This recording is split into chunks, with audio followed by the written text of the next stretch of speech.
Chapter 4. Now therefore hearken, O Israel, unto the statutes and unto the judgments which I teach you, for to do them, that ye may live, and go in and possess the land which the Lord God of your fathers giveth you. Ye shall not add unto the word which I command you, neither shall ye diminish aught from it, that ye may keep the commandments of the Lord your God which I command you. Your eyes have seen what the Lord did because of Baal Peor.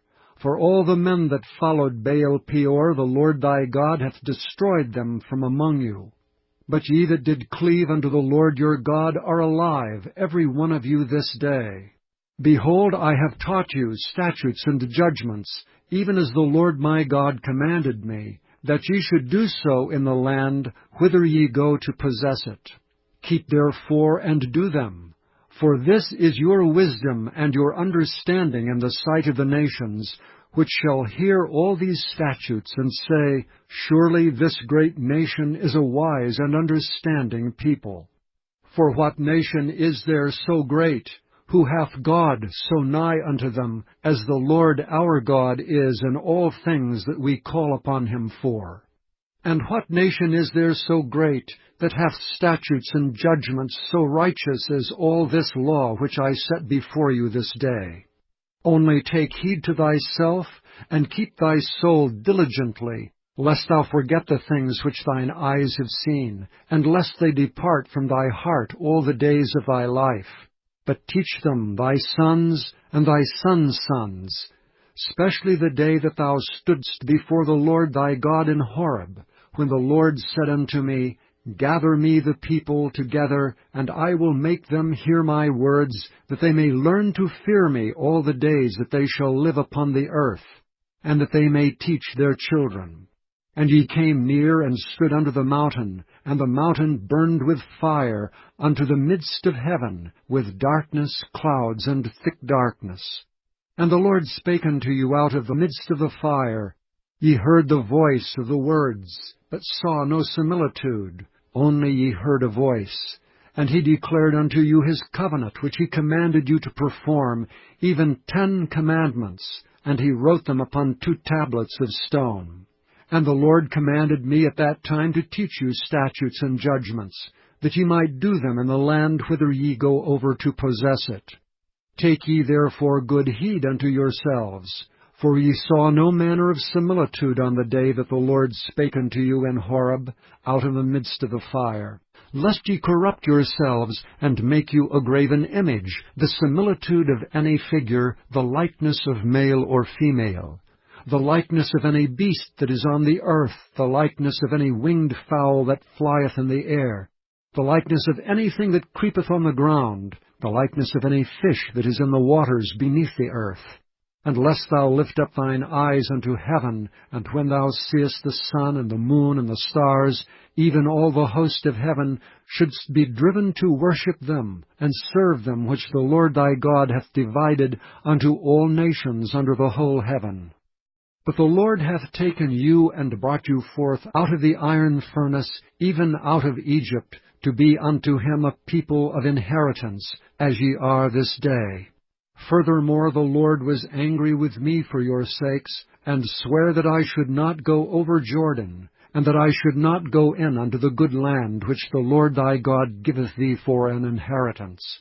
But I must die in this land, I must not go over Jordan, but ye shall go over and possess that good land.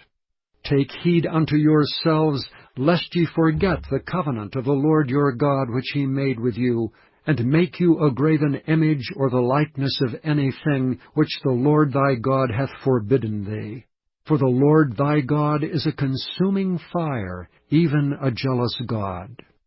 When thou shalt beget children, and children's children, and ye shall have remained long in the land, and shall corrupt yourselves and make a graven image, or the likeness of anything, and shall do evil in the sight of the Lord thy God to provoke him to anger, I call heaven and earth to witness against you this day, that ye shall soon utterly perish from off the land whereunto ye go over Jordan to possess it.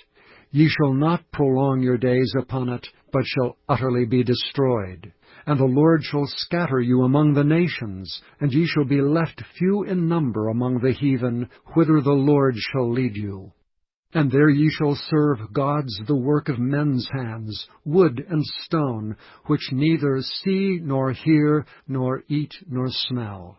But if from thence thou shalt seek the Lord thy God, thou shalt find him, if thou seek him with all thy heart and with all thy soul.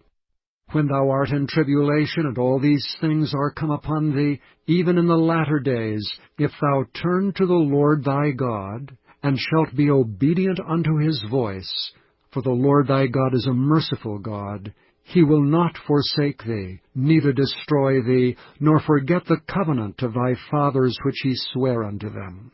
For ask now of the days that are past, which were before thee, since the day that God created man upon the earth, and ask from the one side of heaven unto the other, whether there hath been any such thing as this great thing is, or hath been heard like it. Did ever people hear the voice of God speaking out of the midst of the fire, as thou hast heard, and live? Or hath God essayed to go and take him a nation from the midst of another nation, by temptations, by signs, and by wonders, and by war, and by a mighty hand, and by a stretched out arm, and by great terrors, according to all that the Lord your God did for you in Egypt before your eyes? Unto thee it was showed, that thou mightest know that the Lord, he is God. There is none else beside him. Out of heaven he made thee to hear his voice, that he might instruct thee. And upon the earth he showed thee his great fire, and thou heardst his words out of the midst of the fire. And because he loved thy fathers, therefore he chose their seed after them, and brought thee out in his sight with his mighty power out of Egypt, to drive out nations from before thee greater and mightier than thou art, to bring thee in, to give thee their land for an inheritance as it is this day. Know therefore this day, and consider it in thine heart, that the Lord he is God in heaven above, and upon the earth beneath. There is none else. Thou shalt keep therefore his statutes and his commandments which I command thee this day, that it may go well with thee, and with thy children after thee, and that thou mayest prolong thy days upon the earth, which the Lord thy God giveth thee forever. Then Moses severed 3 cities on this side Jordan toward the sunrising, that the slayer might flee thither, which should kill his neighbor unawares, and hated him not in times past, and that fleeing unto one of these cities he might live, namely, Bezer in the wilderness in the plain country of the Reubenites, and Ramoth and Gilead of the Gadites, and Golan in Bashan of the Manassites. And this is the law which Moses set before the children of Israel. These are the testimonies and the statute and the judgments which Moses spake unto the children of Israel after they came forth out of Egypt. On this side Jordan, in the valley over against Beth-peor, in the land of Sihon, king of the Amorites, who dwelt at Heshbon, whom Moses and the children of Israel smote after they were come forth out of Egypt. And they possessed his land, in the land of Og, king of Bashan, 2 kings of the Amorites, which were on this side Jordan toward the sunrising. From Aroer, which is by the bank of the river Arnon, even unto Mount Zion, which is Hermon. And all the plain on this side Jordan eastward, even unto the sea of the plain, under the springs of Pisgah.